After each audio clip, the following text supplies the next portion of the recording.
Okay, and we are live with this week's podcast episode. Difference Makers, welcome back. I'm so excited to get this one going because we're going to be going into some cool topics today, especially on dealing with tough coaches and teams, because I know this is one that brings a lot of people some stress. With me, I've got my co-host, Chris, my brother, and we're excited to get back into it this week. Yeah. And again, talking about dealing with difficult situations, difficult coaches, sometimes you don't have a choice. Sometimes you're locked in for the year, you're locked in for the season. And it's something that's pretty intimidating to quite a few people, right? So it's going to be important. And just before we get started, guys, we wanted to ask for some quick support. If you can, please subscribe to the Molliteum Insider. It's an awesome newsletter that we've got coming out each week where we literally train you on your resilience every single Monday. There's questions, answers. We're even getting into the ring of difference makers, which we'll talk about in a bit later on throughout this show. And of course, please share this podcast with anybody that you feel can benefit from it. We've been getting a lot of great responses, especially on TikTok and on Instagram, which we love to see all the time with this. And we couldn't be happier with how things are going with this. So let's dive into it this week. Before we get started, I wanted to start off with a little story because this was one that started for me this past week. And it's funny because we've got our NHL players and NFL players that are now, well, our NFL players are back. Our NHL players and NFL players are coming back into their seasons, right? The NBA guys are coming into it as well. We got some collegiate athletes that are coming back into their seasons. And a big one for them, when I was talking to one of them, was that, this individual had a tough time, had some anxiousness going back to the environment that he had to perform in. And it's funny because he's like, I'm confident in myself. It's not that. I'm confident in my skills. I trust myself. I'm sure of what I need to do, but I'm not sure of the actual environment itself. And this was actually a very interesting one. So we had a session. We went through everything like we're going to go through today, but this is a real thing that hits a lot of performers, right? This is something that's true. It doesn't matter if you're an athlete or a business professional. Doesn't matter what setting you're in. There are going to be times, like Chris mentioned at the start of all this, that you don't want to go back to that environment, that you don't want to be there, that you don't want to get into, having to deal with that coach or that situation where you kind of have to stick it out. And the tough part is, when you look at this all, this really causes you to not be that difference maker you want to be, right? It puts you into a state where you're not able to impact others because you're too focused on the things you can't control, where maybe you're not locked into the things that you want to do. And as a result, you start to get extremely frustrated. And when you start to then get extremely frustrated, you get into this argument with yourself where it's like, do I really have what it takes when you do?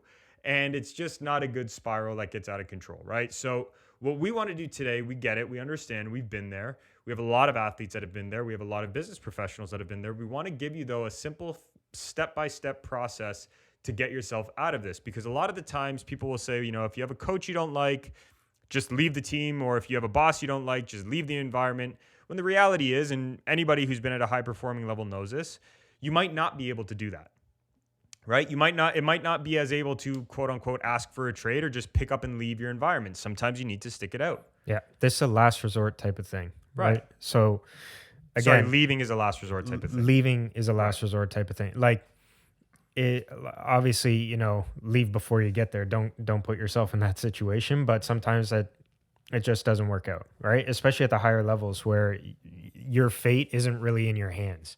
Like if you're going to be traded, if you're going to, go to another team, or maybe there are no spots at the level that you want to be at. Like, sometimes it's okay, batten down the hatches, and for the season, let's dig into it type thing. And let's have a quick discussion about it before we get into these steps as well, right? I mean, the reality is, for any difference maker who's tuning in, I feel like we get caught up into this notion of things having to be perfect. And, it's funny because we were doing a lot of research for one of our corporate clients that we have, like on an organization that we work with. And one of the big things was trying to make sure that we understood the mindset behind millennials coming in and below coming into the organization now. And when we looked into it and really found it, we noticed that, yes, organizations can be better with describing their purpose and having a cause and so on.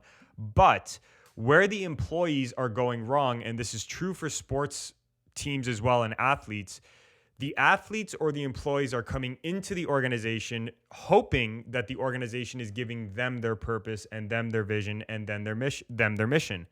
And the reason that this is a no-go for us, at least, is that you cannot expect to find happiness in others. You have to first find it within yourself, right? You have to first discover that within yourself. You have to create that within yourself first. So when we were really breaking this down, it's like, okay, we can see both sides of it. But what's really cool about this episode that we're going to be going into in this session is that we're really going to show both sides of things. How do you not only, better your environment around you, but more importantly, how do you have those tough conversations with a coach if you really are going to be going into this environment that you don't absolutely love, but you have to be there? Yeah, you have to be willing to build your reputation in this place that, it might be tough for you. And that might be starting from zero again. You might be on the team from last year. You have the experience of who's there, what some of the situations were that went on throughout the year. And it's like, okay, now I gotta attack this. What's on your side though, at least you have the experience. It's not like you were thrown into it with nothing, right? So if you want to take that one advantage away from it, is that you actually have the experience from the year prior. For sure. So let's get into our 5-step process. So what we're going to encourage you to do right now, if you can, pause the episode, go get a journal or something to write down. Like all the time we do with this stuff, guys, we really want to make sure you're transforming with this. So please write down these questions. You can even answer these questions live and then continue on with the podcast. But this is going to be a training session. Okay, so let's dive into it. Number one. So the first thing you need to do whenever you're going into a situation where maybe you don't like the leader who's leading it, but you have to be there, or you just don't like the team itself or the organization, but again, you have to be there. The first thing is actually a mindset shift. And we've talked about this a lot. And this is something that sometimes gets some heat, if you interpret it the wrong way, but we always say it. You've got to get selfish to be selfless. So let's start by breaking that down first of what that really means. First part, get selfish. Selfish means you're focused on you, right? In society, we've given it a negative connotation, when really we don't look at it and ask ourselves, well, being selfish and working on myself, what does that really allow me to do for others? And that's where the second part of this comes into play. The second part is if you get selfish and you work on yourself, you can then be selfless and work for others, right? You can give back. You can start to help your team. You can help your organization. Where people get carried away with this definition is they think, oh, I got to be selfish and just focus on me. Not really. You've got to get selfish so you can develop yourself. Otherwise, you're going to have nothing to give to other people, right? And the problem with this is we see a lot of selflessness a lot of the times, even to a fault. How many times have we seen that before? Right. And you get a lot of the times what we notice is, especially in the team and sports and corporate environment, you got to put the team first. Well, that's really not how the human brain works, right? We do things as human beings because they have emotional meaning to us. And if they have emotional meaning to us, we're going to go out there and we're going to fight for it. So the first thing you have to realize is all of this starts with, if you're going into a crappy situation with a coach or a team or a leader, you've got to first push that aside and get focused on yourself. You've got to get selfish and get committed to bettering yourself this year, no matter what. And I think that comes with a little bit of self-awareness as well. A lot of self-awareness. Like you got to take a look at your own performance from that last year, and you got to say, okay, like you were saying, am I putting in the work? Not only, like if you're looking to gain the respect, you got to put in the work yourself. Yeah. It's not just a thing that's given to you just because you're at some level. Like it's every single year. You got to really look at it and say, okay, this is what I did last year, whether it was good or bad or whatever it was. You're starting from zero again every single time, right? So like, I don't know, like you were saying, leaders sometimes they get a little upset with individuals, whether that be for effort, maybe they just don't respect. Like if you're really going off of that and you want to look at yourself, you got to look at yourself in the mirror and say, okay, am I actually putting in that effort in order to get that respect, in order to earn that respect from that leader, that person in authority? Because if you're not doing it, I mean, just bitch and complain all you want until you leave then. True. Very true, right? It's like, it's just, you're sitting in your own stool at that point. So what you have to realize is before we get into the transformational process, the first step in all of this is right away getting the mindset down of I've got to be selfish to be selfless. It's a number one. And the thing is this should ring true even if your environment is fantastic, right? We always hear the saying, so many people talk about, but you got to work harder on yourself than you do your job. Why? Because you can only give back to those around you if you have something to give. I can't stand seeing this all the time where athletes just come into it, or even professionals, and it's like, well, I don't got to work on anything anymore. I'm tapped now. I'm at this spot. I'm one of the best, yada, yada. When the truth is behind this all, you can only be one of the best if you're committed to working on yourself. That's why the key to all of this is commitment to growth, not commitment to just results, commitment to being better. You need to see yourself as your own business, right? And if you don't have any value to give your quote unquote customers, which in this case, your clients, is your team and the organization you're working for, there's no point of being there. They're not going to buy from you. You're not going to be able to impact them. You're not going to be able to help them. And when you make this mindset shift of, okay, I'm in charge of being the absolute best version of myself so I can give back to others, that's when you really start to get into this spot where you're able to help. And on the opposite side, the one thing I'll say, and I'll let you take the floor on this, but this whole thing is well behind, I'm going to put others first. That's one of the lowest standards you could have for yourself. Because think about this for a second. If you're putting others first before you're getting yourself to a level that you can truly impact others for the benefit of them, right? And you're putting them first before you've worked on yourself, you're only giving them 50% of what could really be 100. And at the end of the day now, you're only giving them a half-assed effort or quality or product, right? Being yourself, when really you can give them 100%. So if you are somebody that is too selfless and you're almost to a fault selfless, where you're not working on yourself, you need to flip that narrative. And if you are going into a situation where it's like, oh my God, this environment sucks, we're going to challenge you again there and say, put yourself first now. How are you going to get better? And I think that's also something that's very important for leaders in general. Yes. Like a lot of the times, if you're a great player on the team, you come into the season, it's like, okay, I got to put the team on my back now. I got to do everything for the guys, for the girls, whatever it is. And you kind of lose sight of your own skills and traits, right? And sure. and you get distracted. And one of the big problems, not problems, but challenges that I faced was that exactly, where I started asking people to do things that I wasn't capable of.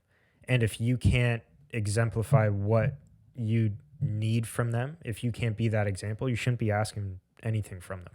Well, and just to get clear on that too, what Chris is mentioning, he's not saying you need to be the jack of all trades. What Chris is saying is you need to be able to understand that your actions and your effort have to be something that are replicated or exemplary to others. Yeah, you have to be willing to, or not willing, you have to be able to hold the standard that you're asking other people to get to.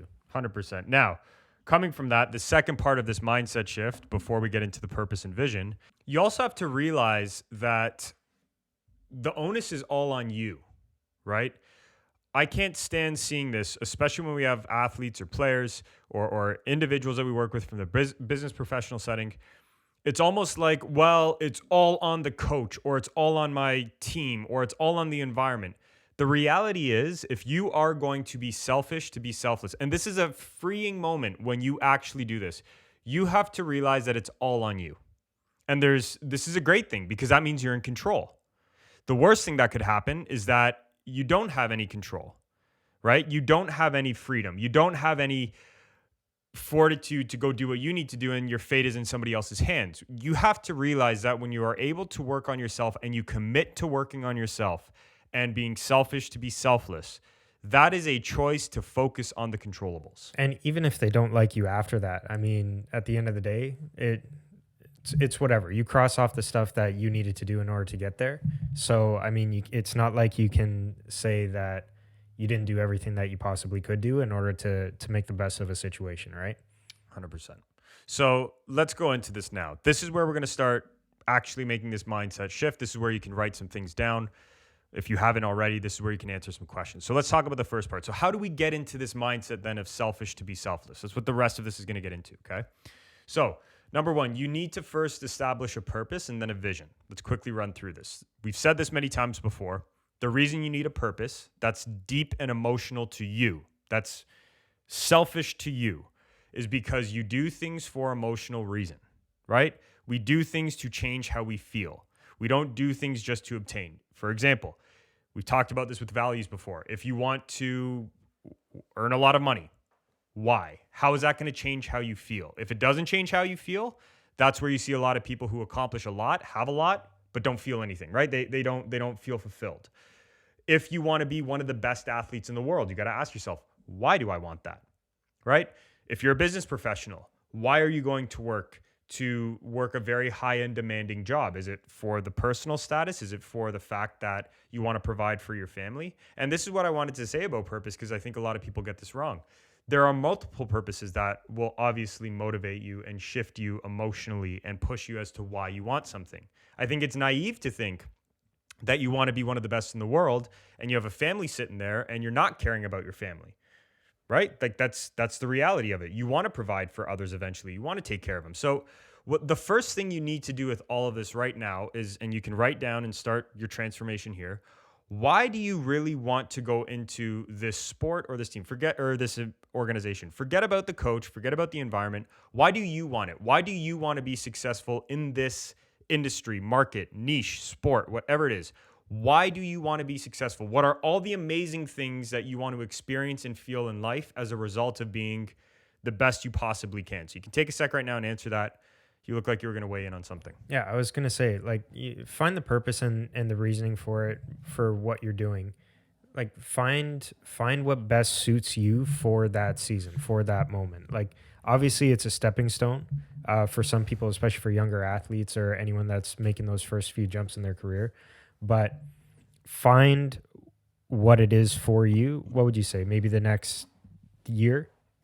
What the purpose is? Yeah. I would say the big picture. It can be a mixture of the year as well, but this is why we're saying you have so many of them, right? You have so many different purposes. There's big picture focuses, there's shorter term focuses, there's, all of that, but all of it, if it comes back to purpose and it means something to you, this is what really matters, what I'm saying here, when it means something to you. So you got to challenge yourself and ask yourself, is it really shifting my emotion though? If it's not shifting how you feel, it's probably going to be a short-lived purpose.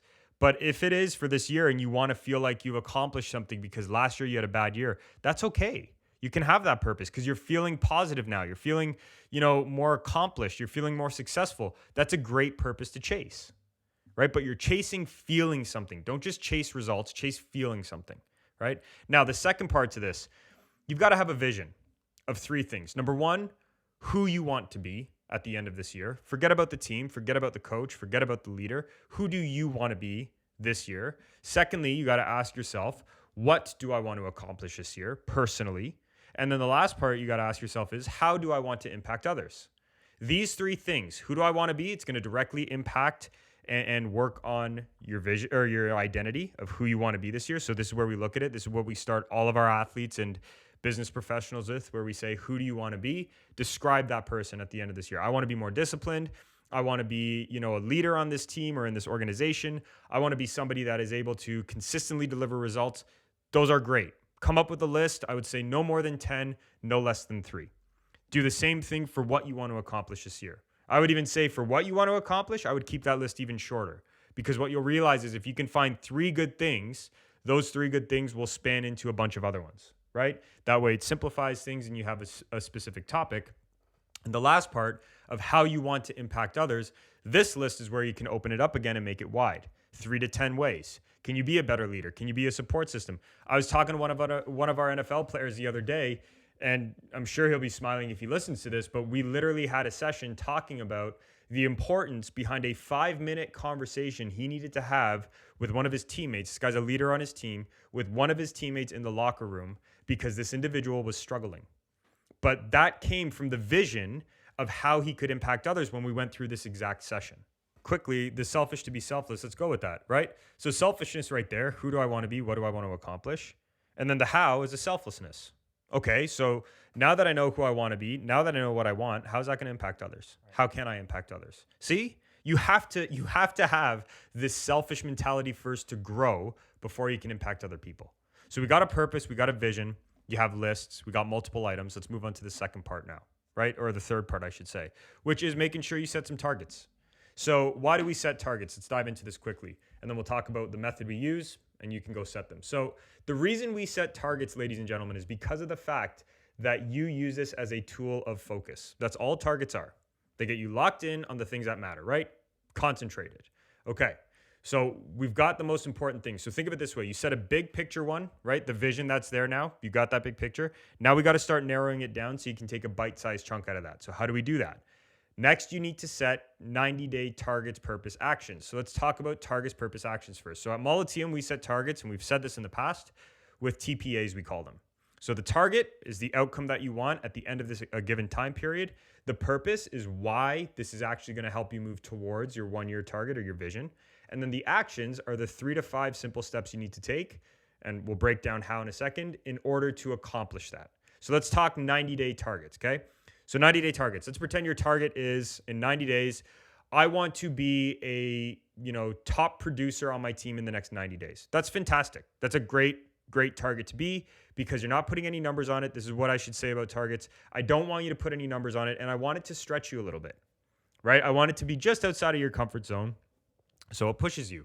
And it might be something where you only have about a 70% chance of actually attaining it, but when you have that, you know that it's something that's stretching you instead of just making you comfortable. Okay, so I want to be a top producer in the next 90 days. Great.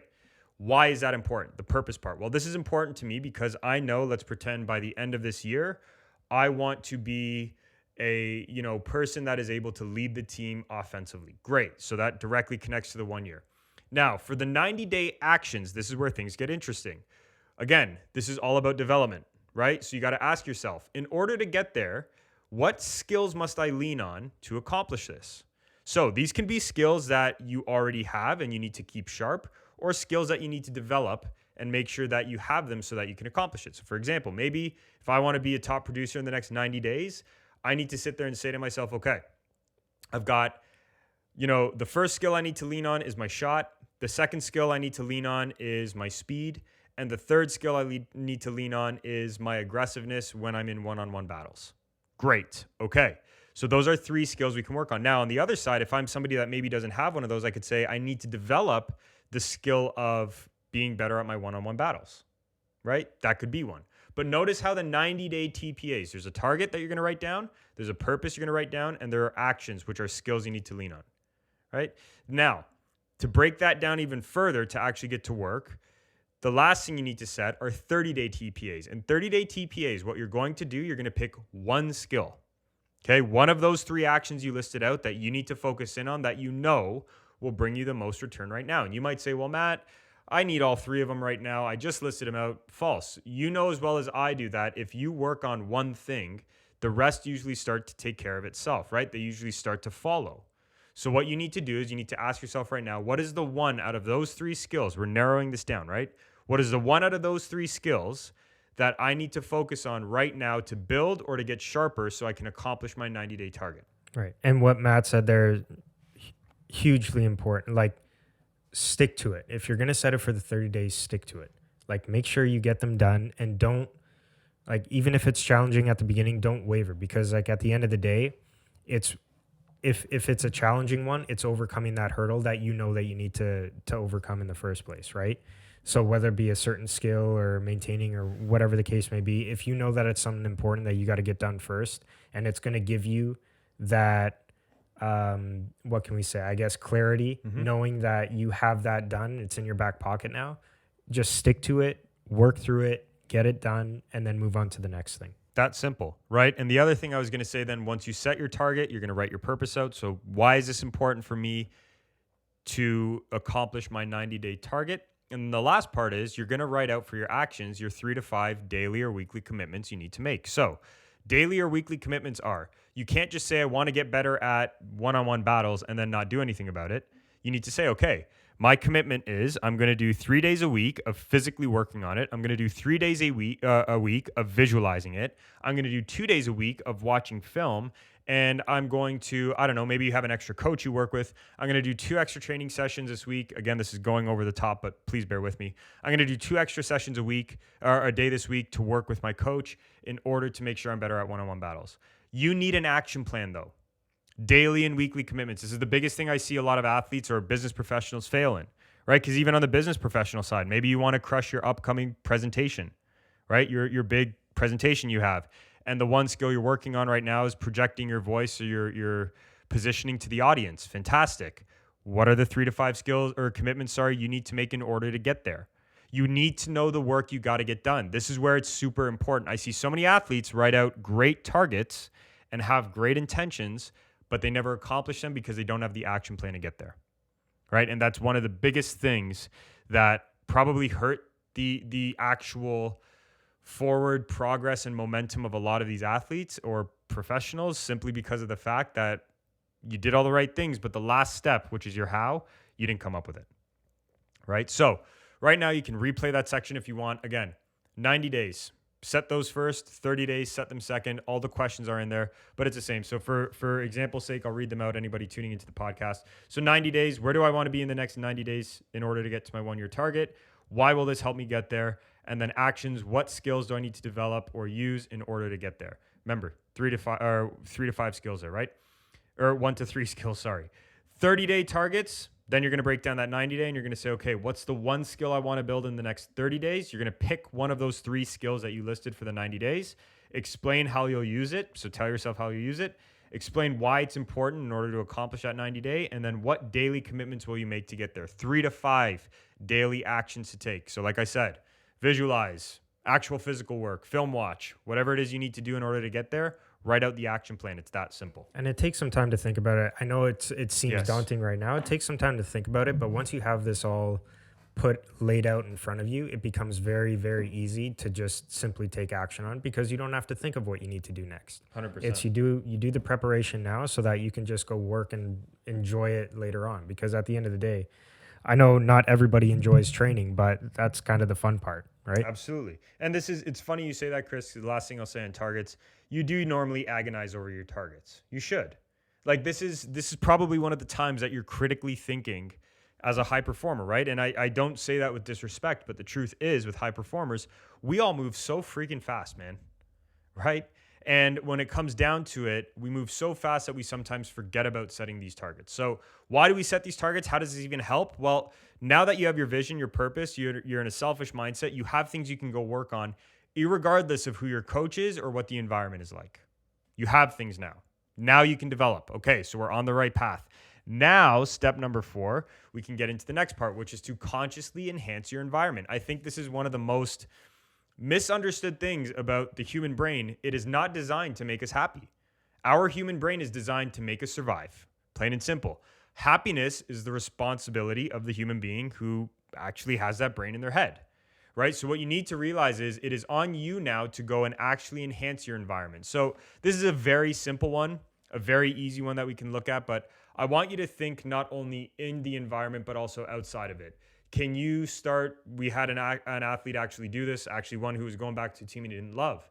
We had him start a wine night with his team because he's over the age, right? That was something that was really big for this individual. He had community. He needed community in order to enjoy his time more, even though he didn't absolutely love the environment. We had another athlete who made it a point to go out to different in restaurants and such with his wife, where he made it a point to go find the local restaurants that they loved. And that became their thing. And then teammates started to come with them and the environment was enhanced. You can then also look internally in your environment and you can ask yourself, okay, how can I have more fun when I'm here? How can I prepare more? Because what we don't realize, ladies and gentlemen, is that we often focus on the things we consciously decide to focus on. I know that sounds stupid, but think about this for a second. If you decide to focus on how bad this environment is, you're going to start to see that. If you start to focus on how you can enhance this environment, make it better, make it more fun, make it more exciting, you're going to find that. You just need to start asking yourselves the right questions. And I really do think that people need to remind themselves that the people in your environment, the people that you are around, even like your best friends, your parents, they are not required to facilitate your happiness. Yes. Like that's a you thing. You are not required. No one is required to make you happy. You have to really kind of go after that yourself. And I think that's an underlying thing of this selfish to be selfless. Like no one gives a shit if you're happy, honestly. Yeah. Coaches need you to perform. Your bosses need you to perform. Your teachers need you to perform. If you're happy doing it, congratulations, that's awesome. But unless you have a fantastic coach that understands this side of everything. Unless you have someone going above and beyond. Unless you have that, no one gives a shit. Like this is on you. Now, a message to the coaches who are tuning in or leaders, because Chris, it's a great point. you should be thinking about this. Because see how the athlete and the individual's thinking? I know a lot of the time you guys might not understand or not get that feedback throughout the year because you're in an authority role. But you have to realize, like, these are the conversations that are being had with us on the outside, right? This is how they're thinking. They're coming there not just to look at, getting better, but they're coming there to enjoy themselves. And we say this all the time about high performance. We just did a training on it this week, right? The key to high performance is actually being excited and feeling good to go and perform itself. Part of that means knowing that you're prepared and knowing that you have all the right things behind you to get the job done. So coaches, if you are tuning in, and I hope you are, leaders, please understand that it is part of your above and beyond to be that, if you want to get the most out of your people, to create an environment that facilitates enjoyment. It doesn't have to be sunshine, rainbows, smileys, and all that fake crap, right? It does have to be enjoyable, though. We know that enjoyment drives a lot of success. There are so many studies on it. Just go Google it, right? So that's a part. So you got to ask yourself, how can I make my experience more enjoyable here? How can I make my experience more fun here? Go answer those questions if you haven't. Now, last thing I'll say. So notice this whole process up to this point has been getting selfish so you can give more. So let me explain quickly. We started with a vision and a purpose. If you have a selfish vision and a selfish purpose, you're going to work your ass off. Now you're going to be able to give more to your people around you. You're going to be able to do your job well. Awesome. Okay. Second part, you're setting targets now that you're focused on yourself and you're focused on bettering yourself. And again, you can go give to others. Great. So you're getting selfish again, regardless of your environment or the people in it. The third part, you're consciously trying to better your environment so that your environment now is going to be able to serve you, right? Again, getting selfish, but you need to get selfish so you can be at your best. If you're miserable and you're going to performances, you're not going to be at your best. Now that you've done everything, remember we said at the start, you got to put the onus on yourself. If you go through those steps, you're putting all of the onus on yourself now. Once you're at this point, the final step, you can go have that conversation with the coach, right?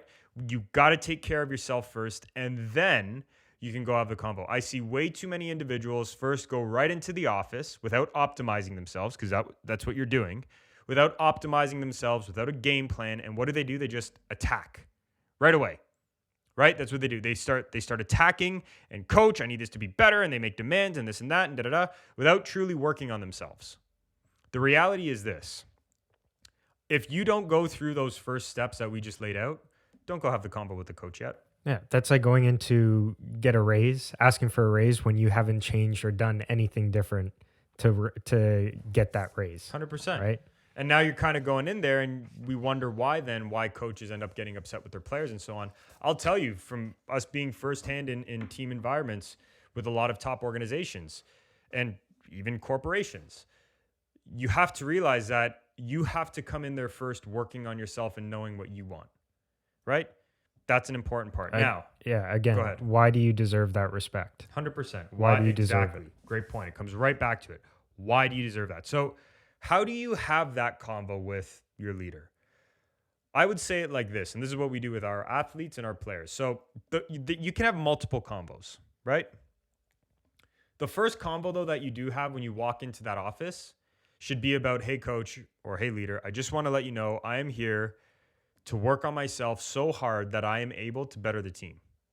That's the combo you want to surround it on. Now, are you going to say exactly that? No, you're going to dress it up in the way that you speak because you're not Matt or Chris, but you need to dress up that combo with that mentality. I'm here, coach. You're stating your intentions, right? I'm here to work so hard on myself, and I want you to know I'm going to do everything in my power to get better. And in turn, I can't wait to help the team. I just want you to know. Because you got to remember that the coach is there to facilitate the team, not just the individual. Yes.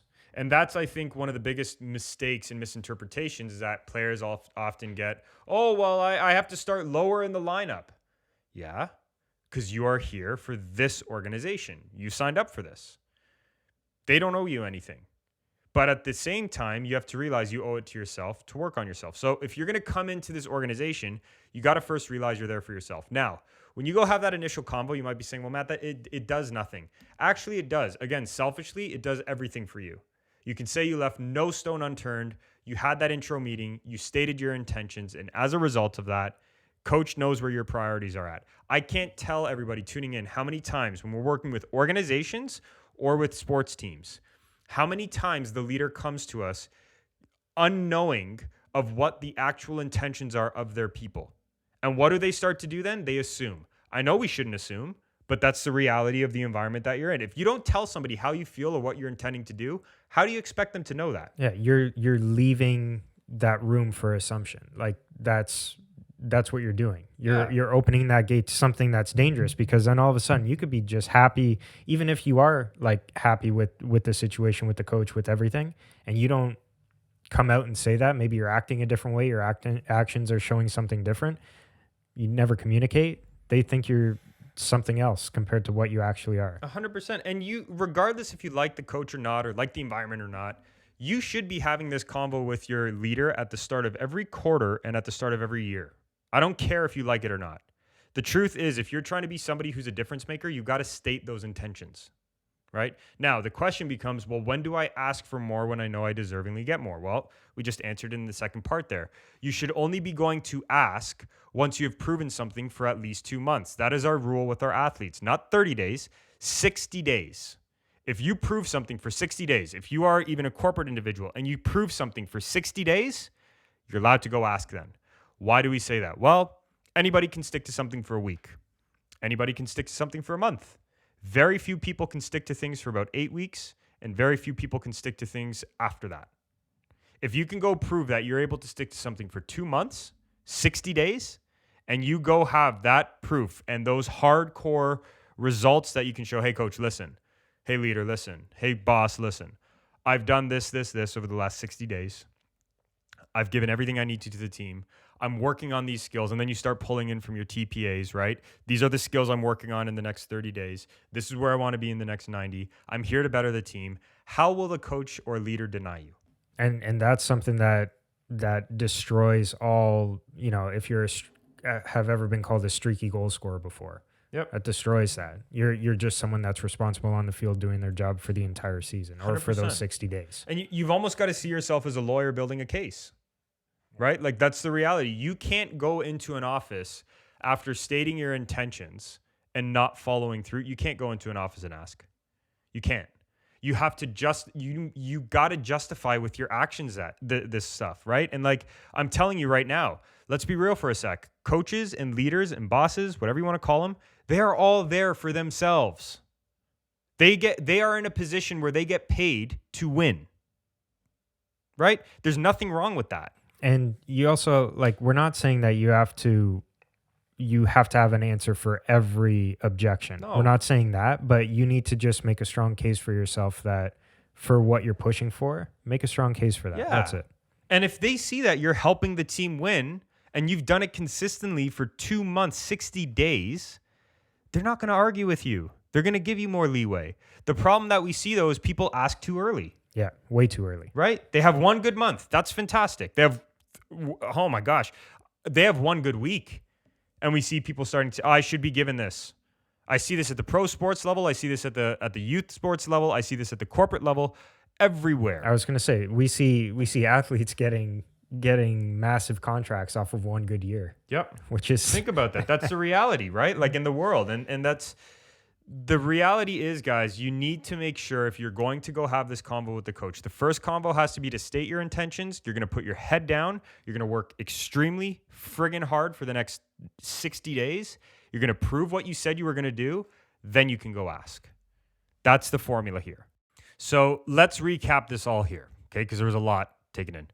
Number one, in order to make sure you're somebody that's able to deal with these, tough environments or coaches or people you don't want to go into and speak with or go into that year, number one thing you need to do, shift your mindset. Get selfish to be selfless. And if you're somebody who's too selfless, you got to get more selfish. Why?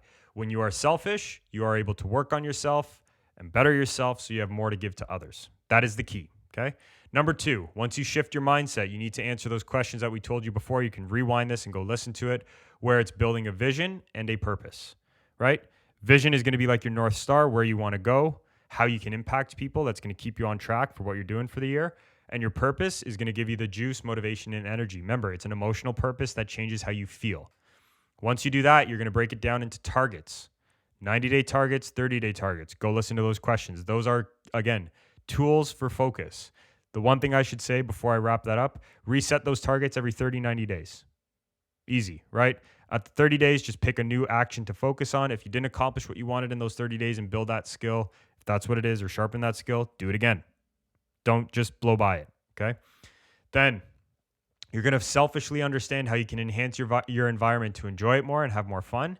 And the last part to this, once you've done all of that, go speak with the individual that you don't enjoy speaking to. Make sure you go state your intentions at the start, work your ass off for 60 days. Then you can go have your ask if your actions match what you said you were going to do, right?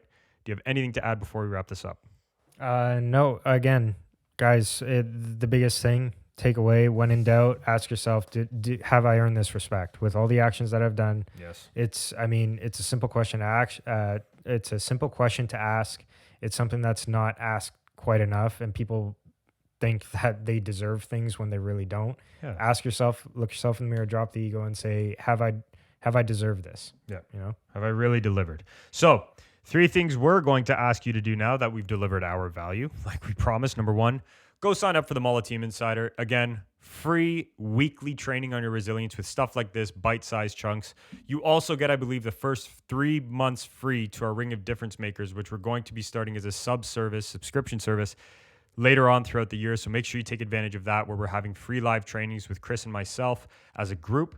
Then the next part, you're going to want to make sure you do go and subscribe to our YouTube channel. If you watch this whole thing, please click the share notification bell, all that kind of great stuff. The thumbs up, it helps us with getting more support for this channel and getting it out there to more people. And the last and final note in all of this, make sure you're being a difference maker. Make sure you're being somebody who's staying resilient. And of course, keep pushing yourself to the next level.